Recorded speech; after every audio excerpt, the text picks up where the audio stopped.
marketing team at Warner Brothers surprised everyone recently by announcing a sequel to Shadow of Mordor.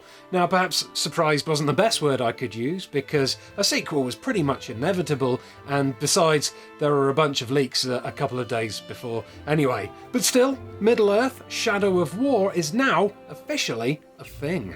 What you might not know though, unless you're old like me, is that exactly 30 years ago another game bearing a very similar name to the first Shadow was released, and this one didn't involve sneaking up on your wife and pressing square to give her a snog. Happy anniversary, my love. Alien, this is beautiful. This here is Shadows of Mordor, aka Game 2 of Lord of the Rings. This was released in 1987, and it's a text adventure game that closely follows the plot of Tolkien's second Lord of the Rings book, The Two Towers. So the version I have here is for the ZX Spectrum, although it did release on the Commodore 64, the Amstrad, and early PC and Macintosh computers. The cover on the ZX Spectrum version, if I zoom in here a bit, shows off some really haggard looking hobbits. In fact, these hairy-toed little freak shows look the polar opposite of the cutesy Elijah Woodits that Peter Jackson brought to the cinema screen. I mean, just look at the wrinkles there on Samwise Gamgee's old man face as he gives Shelob a quick poke in the soft bits with Sting, and Jesus Christ, look at Frodo there. The less said about him, the better. He looks like he'd lose a good looks competition to the Lindo man. Oh God, help me! Whilst some hardcore fans are up in arms about Shadow of War apparently taking huge liberties with established Lord of the Rings lore by featuring a brand new ring of power, gamers who played Shadows of Mordor really didn't have that kind of concern. In the introduction section of the game's manual, there's a paragraph located just here that reads, "In order to provide players with the host of problems expected from a high-quality computer adventure, it has been necessary to take minor liberties with Lord of the Rings storyline, and thus we hope that you will see them in the light in which they were intended, and not as blasphemous attempts to butcher one of the great works of fantasy literature. The essential atmosphere of Middle-earth remains unchanged, and we trust that it always shall."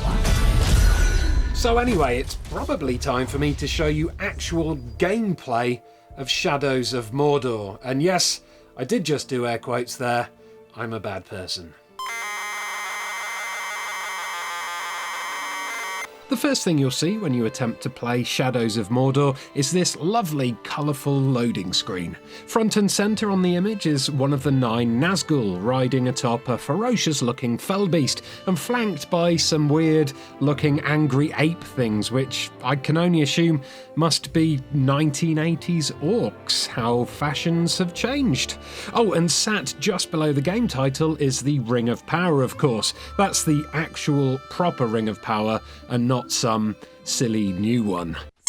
Because of the memory limitations of the various Spectrum models of the time, once the main game had loaded, you'd then have the option to either start it straight away or flip over the tape and load up the graphics if you had a 128K machine. Yep, that's right, you could play this game without graphics. Although, as we'll soon see, the actual graphics ain't anything to boast about either. At this point, I should just stop right now and admit the fact that I absolutely hate text adventures. Some people love them, don't get me wrong, some people really like them. I think they're horrible and frustrating, and they make me so bored and so angry at the same time. And if you are young enough to have never ever played a text adventure, well, consider yourself one of the lucky ones. So here we have the actual game. I just did air quotes again, but you couldn't see them because this is a voiceover.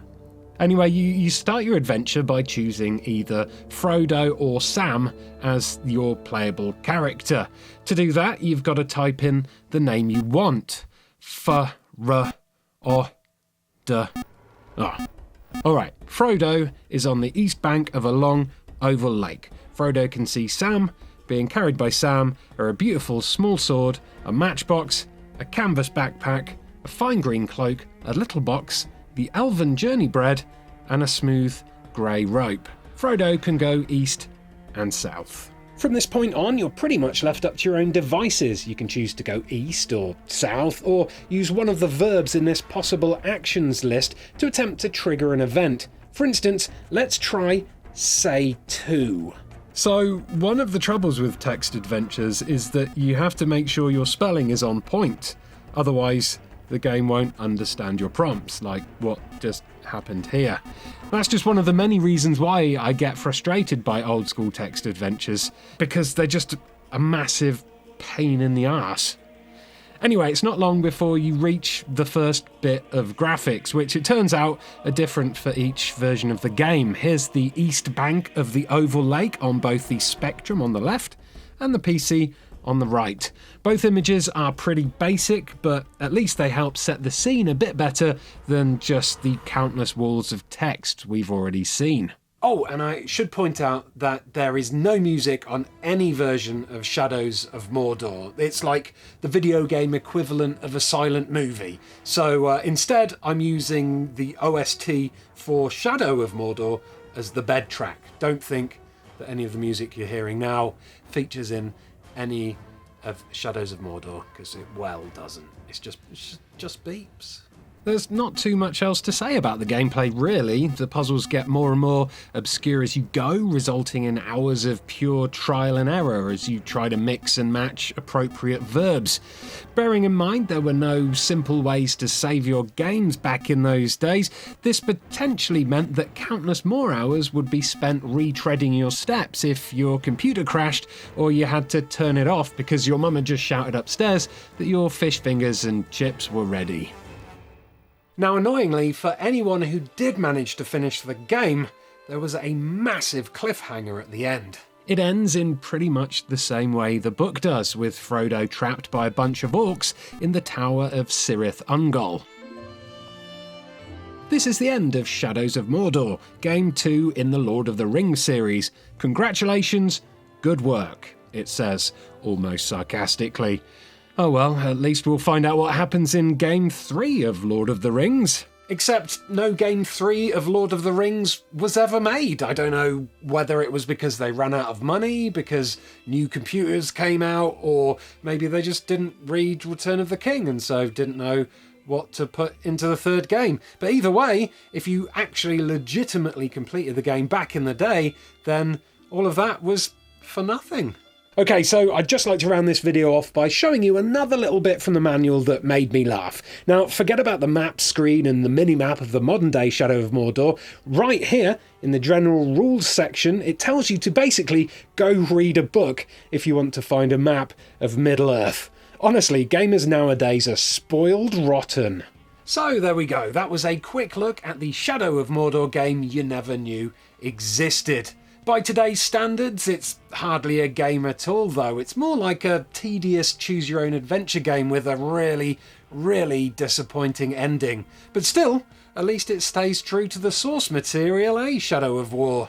Right, well, if you enjoyed this little dive into the retro past of the Lord of the Rings games, do give this video a like and perhaps subscribe for more from Eurogamer. Also, why not check out the video that's on screen right now, where Tolkien uber-nerd Johnny Chiodini uncovers 9 new things in Middle-earth's Shadow of War. Thanks for watching and have a lovely day.